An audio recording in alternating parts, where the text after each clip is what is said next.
Okay, so we have placed the upper air intake back on top of the motor, and with the new gasket, and I have been putting in the 6 bolts that secure the upper air intake to the lower manifold. When you do this, you are going to want to start these bolts by hand, and get them threaded as much as you can by hand, and then without using an actual ratchet, if you want, what you can do is you can put the 1/2-inch socket on the bolt and start giving it a twist by hand. So you can see right here I've got a 1/2-inch drive socket. Oops. Look down there, we've got the bolt right here, so it's a 1/2-inch socket on a 3/8-inch ratchet with a 6-inch extension, and I've just snugged it down by hand. You're definitely going to want to do that on these bolts right here on the front of the manifold, or I should say the driver's side of the manifold. And the reason why, there's a little notch on the manifold as it hangs over to the left side of the motor, and if you use like a 1/2-inch drive socket, it won't fit.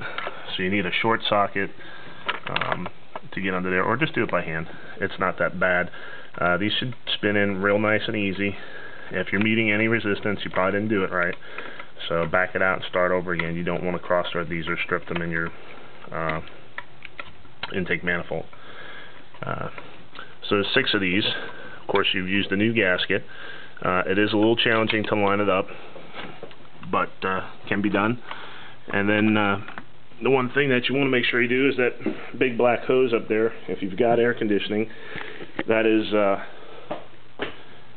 the low pressure line for the air conditioning unit, and I accidentally got it caught underneath the manifold, and that'll cause you a little bit of trouble because it's not supposed to go there, and you won't be able to cinch it down.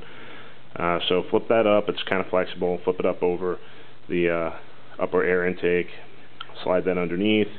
I lined up the gasket. I put all the bolts in the manifold first and kind of dropped it down through the holes on the gasket, and we're going to go ahead and finish spinning in all these bolts by hand.